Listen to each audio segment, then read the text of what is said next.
Okay, Girly Nation, expect more and pay less at Target. Come on, who doesn't shop at Target? Drop that beat. What you gonna do? Let's keep it 100 this summer. The sun is shining, the birds are chirping, and the flowers are blooming. Pre-Memorial Day savings have arrived. Memorial Day will be here really soon, but pre-holiday savings have arrived just in time for summer. Link to this week's deals from my website at unavailable.com/podcast. You're going to look for episode number 20, which gives you the links to this week's store discounts.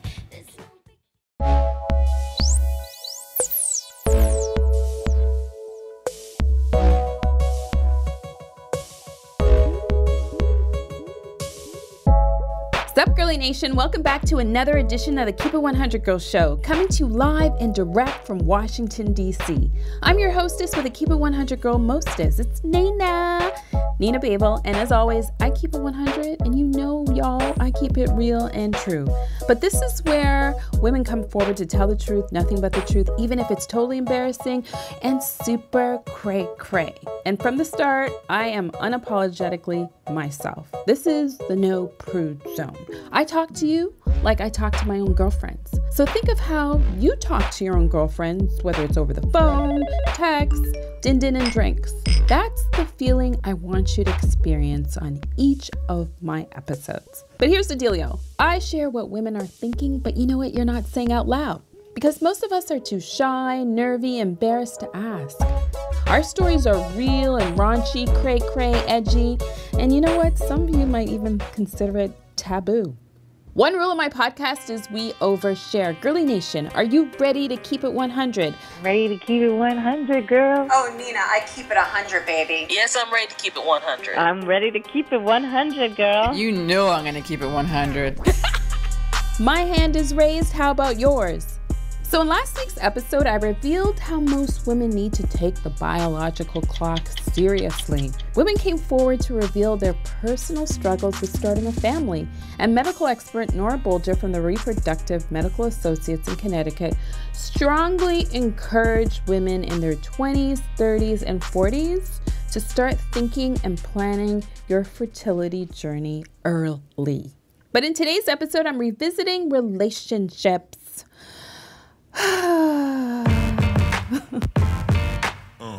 We're talking about emotionally unavailable men. And I know each and every one of you know at least one, maybe two, three. They all come in different shapes and sizes.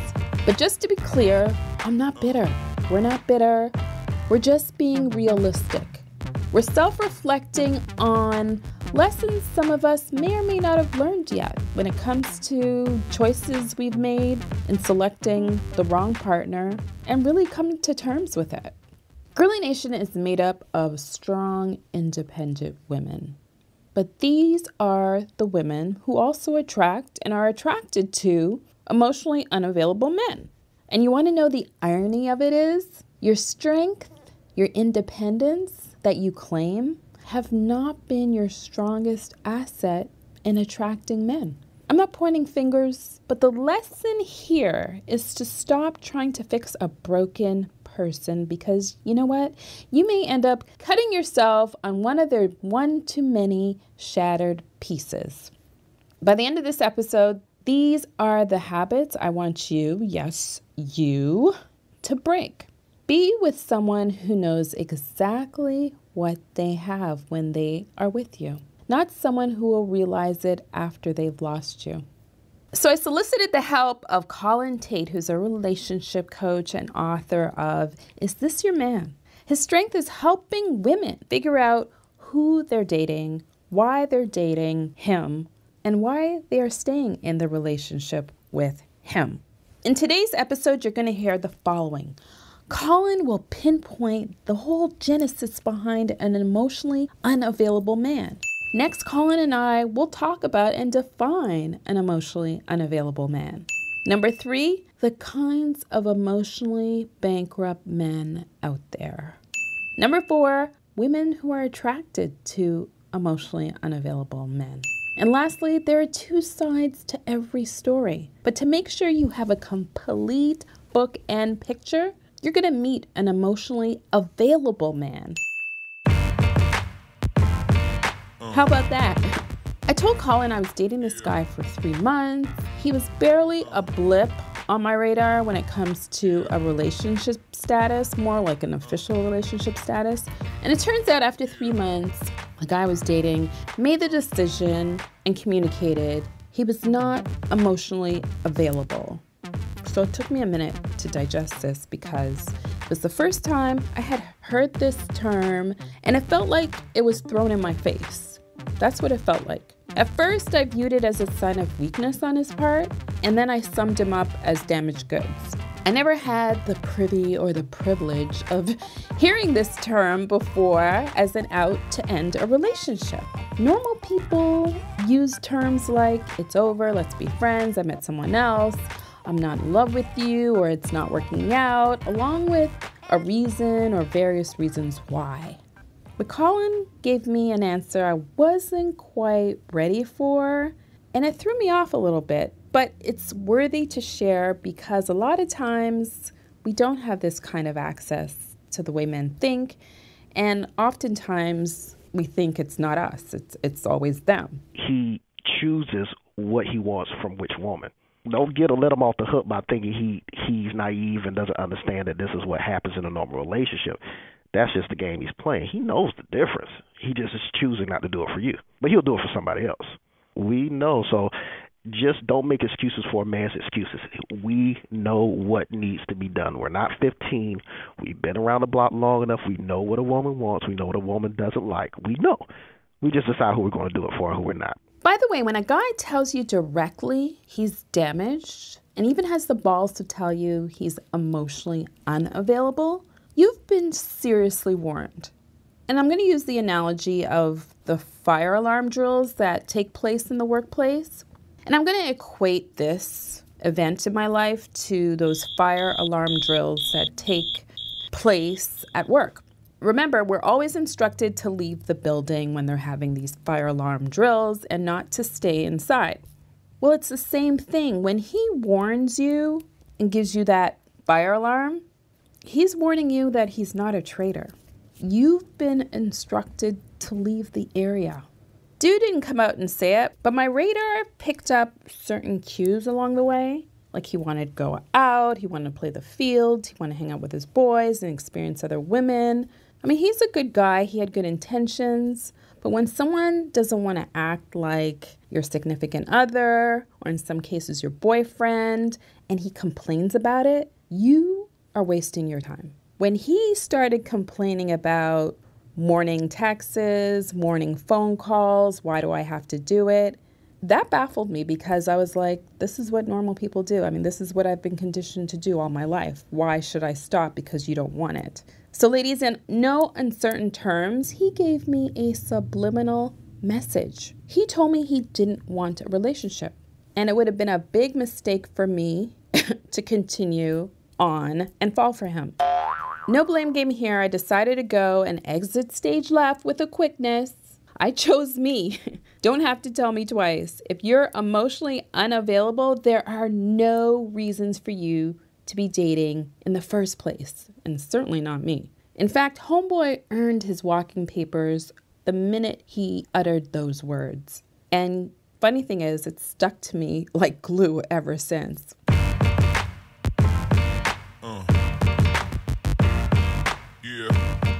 According to Colin Tate, you need to understand the whole genesis behind an emotionally unattached man. These men weren't taught love in their household, or they experienced some kind of dysfunction within their family relationships, or even past relationships with women. So why do you care?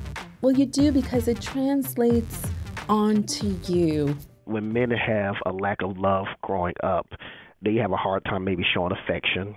There's an emptiness in their life. So it's like when we're born men, our parents pour a certain amount of love or attention or confidence into our life or into our cup, for this example. But if the father's not there, then the cup is already empty.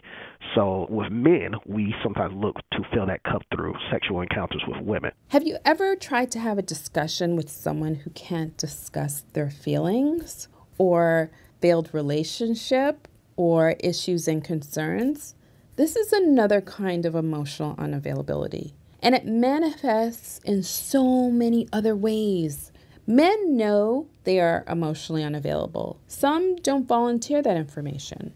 It's awkward, like painfully awkward, because personally, for me, it's the biggest red flag in a relationship. It makes me feel so uncomfortable when someone cannot respond or they walk away because they're incapable. And the bigger picture is it makes it impossible to have the harder conversations as a couple. Before we go any further, Colin will define an emotionally unavailable man and help us understand better what makes them tick. For me, I'll tell you this, many emotionally unavailable men are normal men who aren't ever going to fall in love with a woman they're currently dating. Usually when women deal with an unemotional or unavailable man, they start to notice those triggers when they're in an actual relationship with them. And that's why I said they have a hard time expressing affection. They have a hard time expressing love, attention. They don't like to kiss. They don't like to hold hands. That's where they weren't taught how to show love because it wasn't shown in their household. Their mothers didn't hug them, or their fathers didn't hug them, or their mother wasn't in their life, or their father wasn't in their life.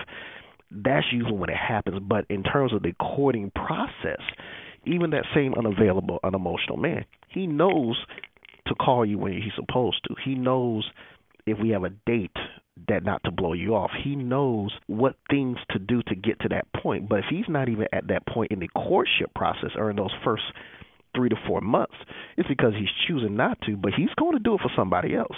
Now, whether he gets engaged to that person, then she may see some of the emotional issues where he's not affectionate, or he holds in a lot of anger, he doesn't talk, or that's when you start dealing with the unemotional, unavailable stuff. But when you're just dating and he's just not doing what he's supposed to be doing, that's what we call in my book the BSer. That's all he's doing. He's just being a BSer. In his book, Is This Your Man?, Colin has created 6 categories of men, and the BSer is one of those 6 men.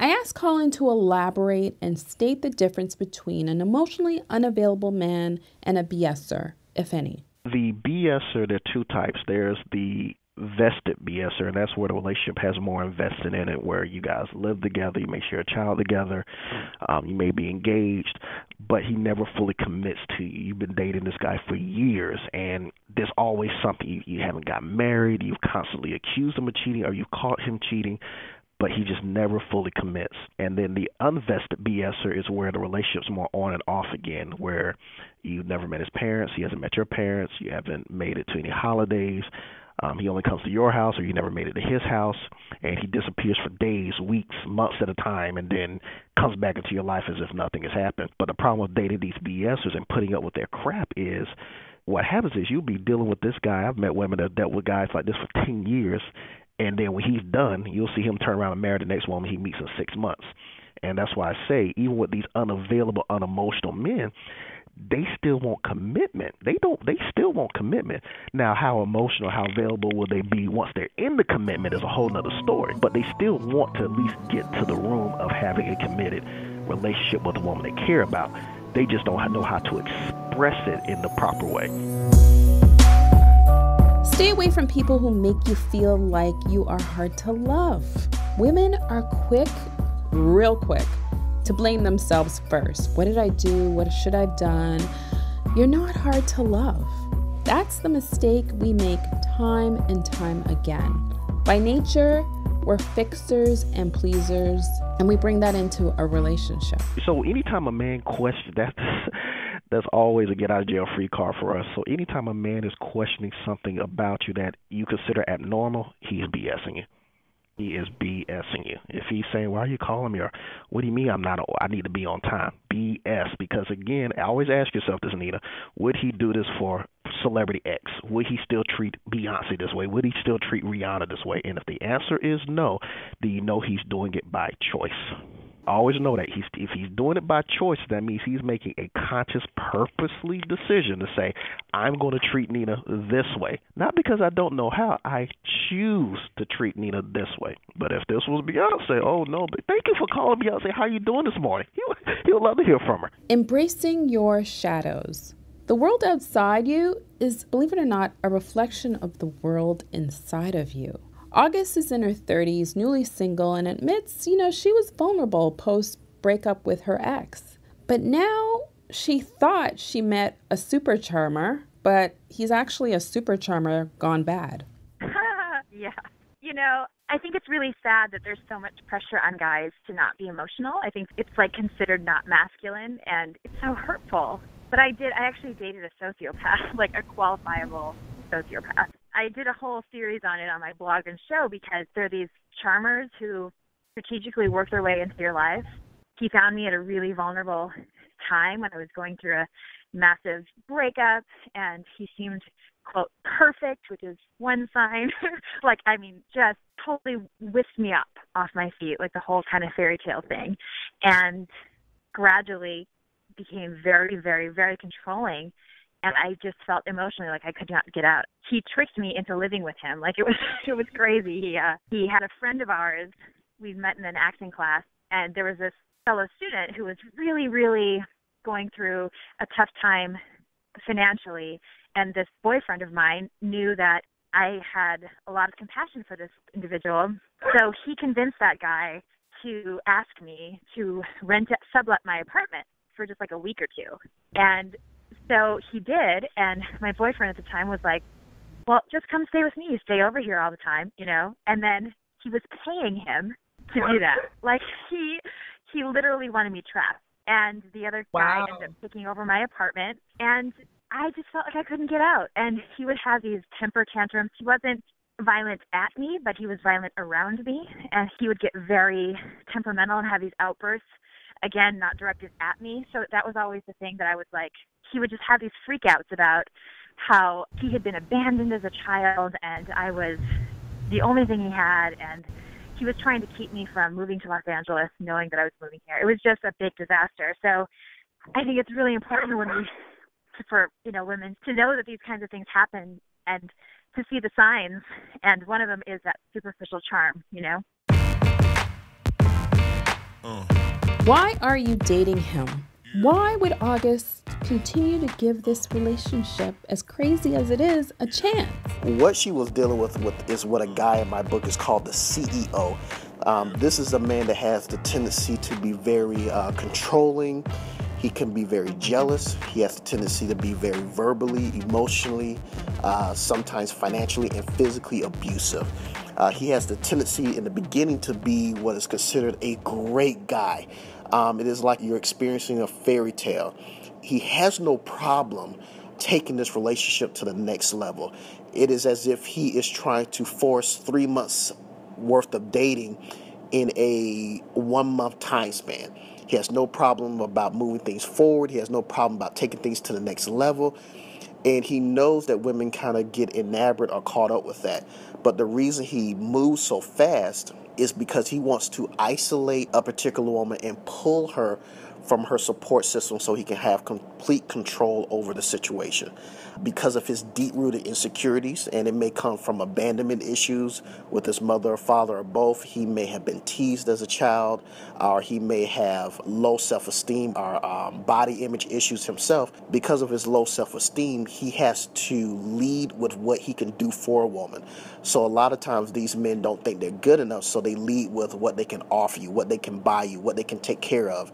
And again, to most women, it would seem like a fairy tale, but because of him moving so fast, he wants to quickly isolate you. Now, once he isolates you from your support system, that's when the real monster comes out. He becomes very jealous. He's very insecure. He does something we call in psychology leveling, meaning that if he perceives that somebody is better than him, he will do things to kind of knock that person down to his level. Or what he will do is bloviate himself and make himself seem better than that perceived person. So this is the type of man that there's nothing you can do to change his behavior. He has to change it with himself.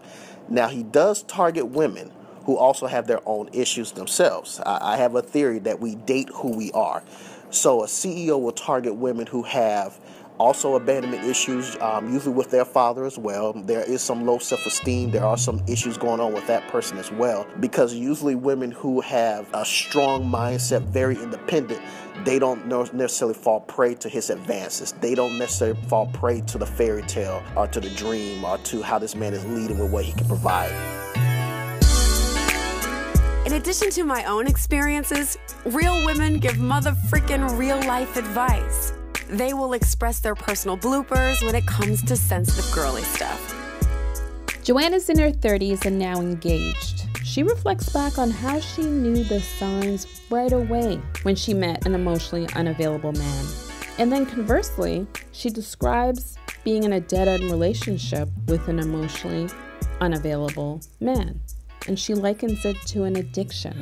Definitely just self-confidence, just very dependent, and I feel like definitely need to love himself first before you try to love anyone else and get his own emotions together. Now, is that something you didn't pick up right away? I would say probably after about 2 dates. So was that a deal breaker for you? It was. I feel that as a man, you need to definitely be emotionally in tune with yourself as a human being. If you're not, how can you be emotionally involved with anyone else? And you didn't know him long enough to know why he was like that. Nope. Yeah, or didn't care. Didn't care. Right. Move on. Right. Keep it moving. Yeah, keep it moving. The infamous fixer. Are you one of those women thinking you're going to change him, help him out, or fix his situation to make him better? Some of you are guilty of it. Being a fixer is totally innate and natural for women. But with the wrong person, you're going to burn out. Remember I talked about trends, the whole learned behaviors? She knows she's part to blame. Stacy is in her 40s, divorced, and single mother of one. She knew. She knew exactly what she was getting involved with an emotionally unavailable man. But she's attracted to that. It suits her lifestyle. He told me everything about himself. He was not secretive. Right. He told me how he treated his daughter's mother. He told me how he treated his ex-fiance. And the person you are thinks, well, I'm not them. Instead of remembering you're a female, you are them. So, yeah, it wasn't like he hid and he was like, I have a great relationship with my daughter, and he didn't. He was honest. I don't have a great relationship with my daughter. And I was just like, oh, I could probably help him with that. I'm the fixer. Yeah, you're the fixer. The double whammy for being a fixer is you turn around and you make excuses for your man's behavior. Women expect to love a man despite all that he is going through. And you think being there would be enough, but it isn't. Just don't make excuses for a man's excuses. We know what needs to be done. We're not 15. We've been around the block long enough. We know what a woman wants. We know what a woman doesn't like. We know. We just decide who we're going to do it for and who we're not. Women make excuses for men all the time, especially when we're talking to our girlfriends. It's a save-face thing combined with self-denial. Colin calls this the benefit of the doubt theory. No matter how bad the situation sounds, when you make excuses, ladies, it's part of telling the universe your justification of staying in the relationship or putting up with the situationship. You heard me. You might think saying it out loud confirms to the universe, you know what? It's not as bad as it really seems. Then your girlfriend gives you that yes, girl endorsement. That just compounds the issue even more and escalates it to a bigger problem down the road that will make you miserable and guaranteed depressed. And we know that. And we call it the benefit of the doubt theory. It's where women say to themselves or to their girlfriends, well, maybe that is what happened, or, girl, maybe that is the case, or maybe he didn't do it. And giving a man the benefit of the doubt is what still keeps us in business, or what still keeps us playing the game. So I always tell women, when dealing with a man, there are two things you have to remember. One, listen to what a man does, not what he says. A man's actions tells you everything. And two, follow your instincts and ignore your emotions. Your instincts are telling you that something's wrong, but your emotions want you to ignore it. On the flip side, some emotionally unavailable women out there seek those emotionally unavailable men. To Stacy, the emotionally unavailable man is like the rebound man or the friend. You got what I need, but you say he's just a friend. and you say he just a friend. Oh, baby, you. She doesn't have to be serious with, but she calls when she's down or has a good time. It's intentional, all for their selfish reasons too. I mean, this could be a fog for some of you to understand, but clearly it's these women who fail to see the light. Stacy knows. Why are they in a relationship? This is clearly about being fuck buddies. Although both intentions are real, but if a man and a woman are not willing to commit emotionally, what's left? Just sex. Pure, unadulterated, freaky sex. You know, that's the time to get your freakazoid on. And there's really no pressure to be in a relationship. This guy now, Andrew, is the first person I've ever had, I'm not kidding, had relations with that there's no relationship. It has been a learning experience. It has been the most frustrating, exciting experience I've ever had in my life because I'm so built to place it in a relationship. And he is so well structured that it is what it is. Because he's younger. Okay. Andrew's 31. And, you know, I'm 40. So he's really just about, I don't want a relationship right now. And he stays that way. Like, he ain't changing. Right. And he presented it just like that. I don't want a relationship. Whatever happens, you know, is sex. Right. And even in a year, I think I've created some kind of relationship thing with Andrew in my head just so I can accommodate the sex. But this is my first relationship, sexual experience where there is no relationship. But in my head, I have created a relationship, even though he's not participating, just to justify giving him sex. So is that the frustrating part you mentioned? Like you said, it's frustrating and it's exciting, this new... Yeah, it's frustrating because I feel out of my norm. But then it's exciting because the relationship part doesn't exist. I feel I can do whatever I want to him or say whatever. And it's like... It doesn't matter. You fucking deal with it or you just don't. Right. Do you want sex or not? Right. I say things to Andrew that I would never say to somebody in a relationship. Example, what I'm trying to say is, like, I will accuse him of things or... I don't think I've ever held off sex, but I would just get attitudes with him, and I'm like, whatever, and blah, blah, blah. And the whole thing is, I don't care, because in the next sentence, I go, are you coming over now, or should I wait? Are we going to wait till tomorrow instead? Because it's so separated. There's no relationship. So I could just be nasty bitch, and it's like, whatever, we're going to have sex, right? And it makes the sex more exciting because we're pissed at each other. Right. It's kind of weird. But then those are the kind of balls, too, you wish you had in a relationship. Yeah. And you would think now that I've learned this new skill that in relationships that come up, I could apply them. Nope. You go back to pleasing, fixing. Yeah. Right. Colin calls this a dangerous situation. Ladies, don't expect the non-committal man to change for you.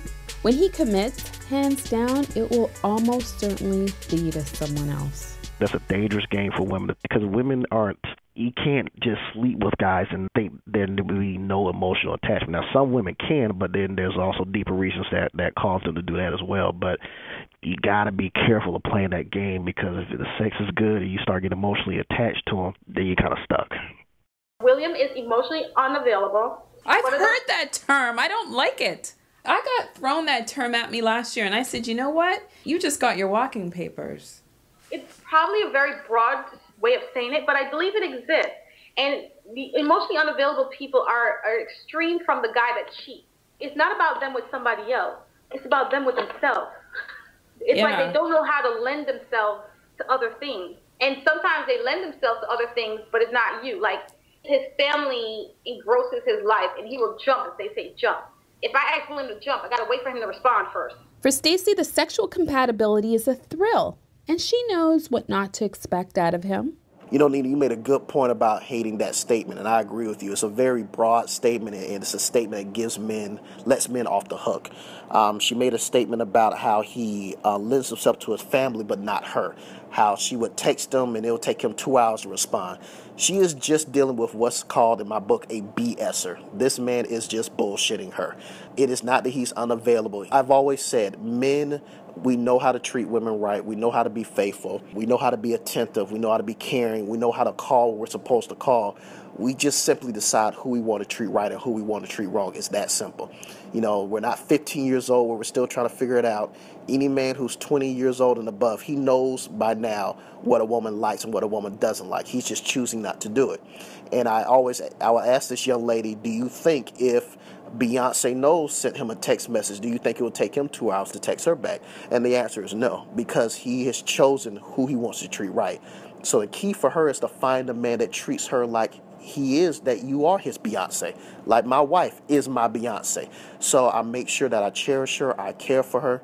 So when dealing with a man, always follow these 2 tips. 1, listen to what a man does, not what he says. A man's actions will tell you everything. And 2, follow your instincts and ignore your emotions. Your instincts are trying to speak to you and get you to stay away, but your emotions want you to ignore it. So follow these tips, because ladies, at the end of the day, finding love is not difficult. It's only hard if you continue to give your heart and your love to the wrong man. I hope this has helped you, ladies. This is Colin Tate. If you have more questions, you can follow me on Twitter or go to my website. It's thisyourman.com. Learn what women are thinking, but not saying out loud.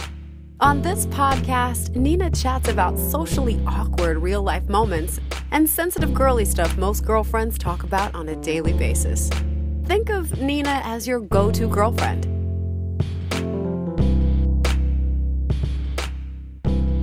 Once you learn to be happy, you know what? You won't tolerate being around people who make you feel anything less. And this is a life skill you're going to acquire over time. No one can give it to you, but an episode like this can really put that bug in your ear so you avoid the plunge. In order to be hipper to the relationship game, the key is to recognize these dysfunctional signs of an emotionally unavailable man. I had to do the same thing before I got married. What am I doing wrong? Why do I keep picking women that I feel the need to rescue? And the reason I was doing it because I had my own issues and my own insecurities, and I didn't think Colin was good enough. So if Colin didn't think he was good enough, I felt I had to bring the whole kitchen sink along with myself to show these women I was good enough. And when I did that, I kept picking badly every single time. So when you meet women who are single and you meet men who are single, the bad news is it's them. The good news is it's them, meaning they are in control of changing their situation or changing their luck. Which leads me next to an emotionally available man. Do you know what that even is? Chris is in his 40s and divorced and claims the emotionally available card. I think in large part it really is something that's a learned behavior. It's a defensive mechanism of some sort. Myself, I was pretty lucky. I think I dated a little bit in high school and college, and things picked up a fair bit after college.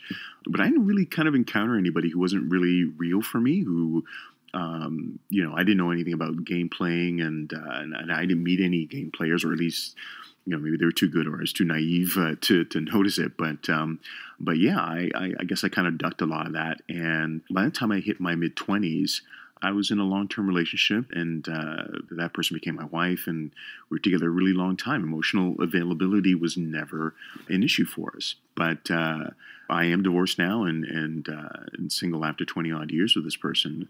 And, only now in my middle age am I kind of encountering, not everybody, but, it's certainly more than I ever kind of discovered before. This is something I might have heard of from time to time, and from your boys and whatever, but I never experienced it myself. But yeah, there's people out there now with spiky baggage, and it's a different thing now, kind of encountering this, in mid-age versus your salad years and so on. But yeah, there's people out there who've been scarred by bad relationships, and I think that stuff's a virus. Once you've been burned badly once, twice, a few times, obviously people can get gun shy. It's pretty natural to some extent. It's like a PTSD type of thing. And then you become that person who's unwilling to give emotionally. And that's potentially something, an attitude or approach that's going to affect the person that you're dealing with.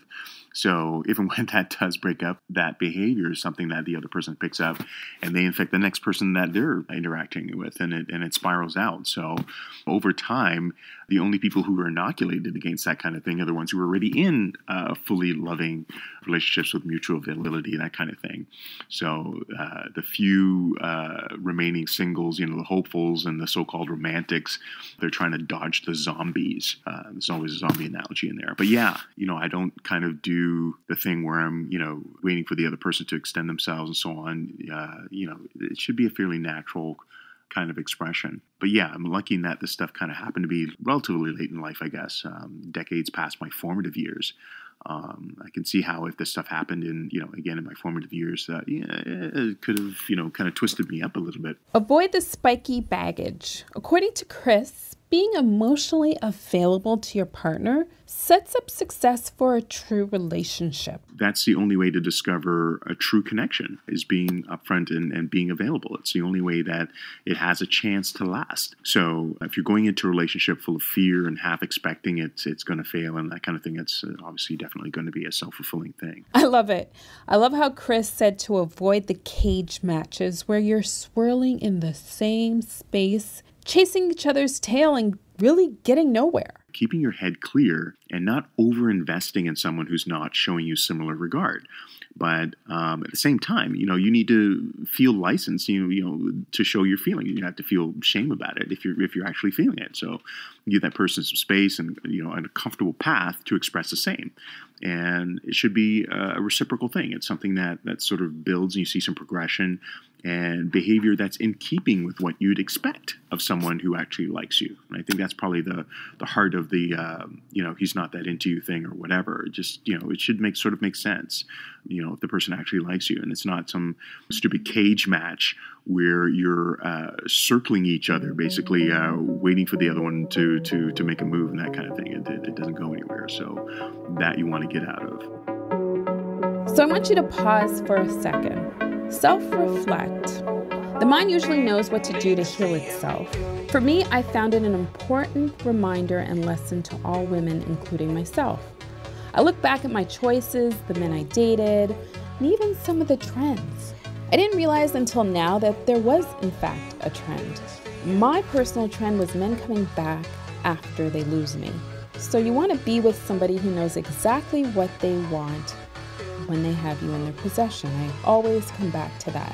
You don't want to be with someone who will realize it after they lost you.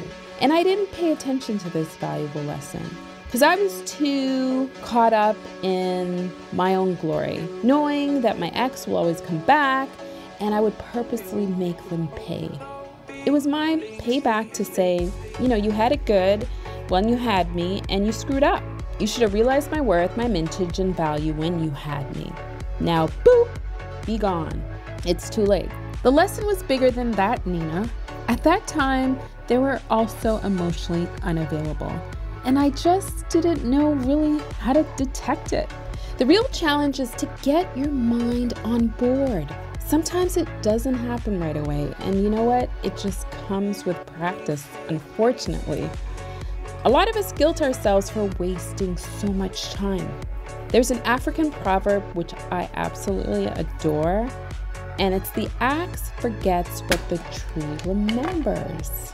Timing is different for everybody.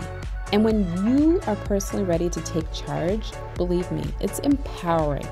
Whether you do it on the front end or on the back end. Joanne accepts these events in her life as a learning experience and even better, a blessing. I have in the past, and I guess love is blind. Once you stay in a situation for so long that's not good for you, you end up, it's hard. It's even harder to get out of it, and it's like an addiction. And if your love is if you have a great love life, it's a great partner, it's a great addiction. But if it's not the person for you, it's a really bad addiction. And it's very hard to move forward, but once you get out of it, just like any type of addiction, you're good. And you're set free to, meet the right person. At least one time in our lives we do. But I do think, though, I would never, ever in my life take it back because I feel like it makes you appreciate that right person when you date the wrong person. But once you find the right person, it's like, wow, this is what it feels like to be, and you don't take it for granted because you know how it feels to be loved wrongly and to be, not with the right one. It just helps you to keep that right person because it's very limited. When you find it, you keep it. But in the case that you are in a situation with the wrong person, I do feel like it's something, a place for you to like just grow from and just learn that, okay, this isn't the person for me. However, I'm going to leave this situation and better is to come. So don't take it the wrong way. You don't have to be depressed. It's a learning experience. It's a lot of life, and it can make you feel like you're unworthy, like just to have spent that much time with someone, but nothing is a mistake. And sometimes you do have to go through some pain in order to find your purpose. Sometimes God will put you through that pain to get you to where you need to be. Without it, you wouldn't even keep your big blessing. I've learned now to pay very, very close attention to the words men choose. How they say it, I don't take it for face value, and I certainly don't think it's cute because you can help them, fix them, or please them. Look at his actions and remember what he says before the unnecessary shenanigans happen. If you haven't noticed already, there's always a trend. We are creatures of habit, good and bad ones. It's learned behavior that's repeated. It's up to you to take charge and notice what they are. Start thinking differently, don't blame yourself, and take time to reclaim you. Don't protect your heart by acting like you don't have one either. Bring down those walls. The first step is writing down each boyfriend or girlfriend relationship and how it ended. Do you see a trend? There's your answer.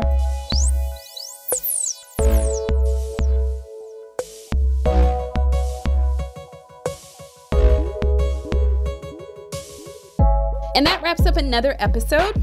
Emotional bankruptcy is real. It's really real, ladies.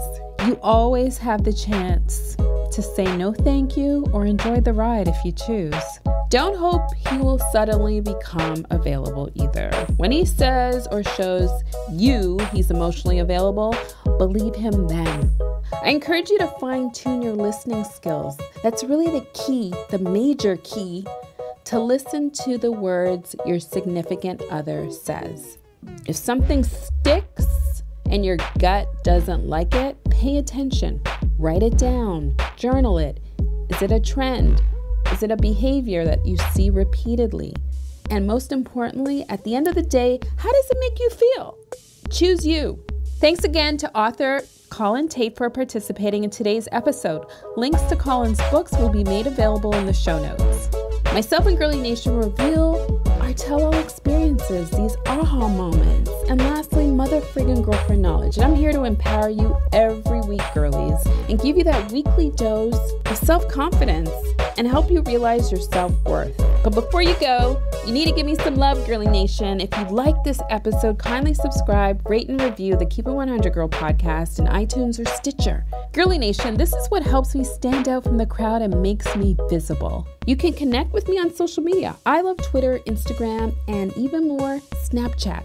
Use the handle @NinaBabel to connect with me. Or you know what? Just head on over to my website, ninababel.com, and subscribe to make sure you're in the know with my latest and greatest. New episodes of the Keep It 100 Girl Show drop every Tuesday on iTunes, SoundCloud, Google Play Music, Stitcher, and TuneIn Radio. But I want to know if this episode was good for you, because don't forget to share it with your girlies and email me a question or even a personal story to ask@ninababel.com.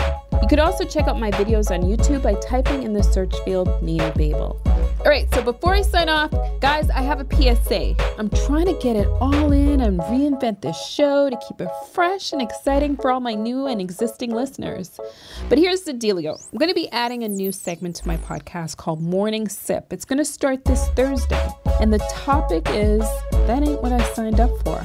How many of you have said that once or twice in your lifetime? Well, it's a chance for you to sip and listen to this mini episode. And for now, these shorts will drop twice a month on Thursday mornings. But more importantly, I really want to know what you think. I want you to let me know by emailing me directly at nina@ninababel.com. Thanks, girl. Smooches.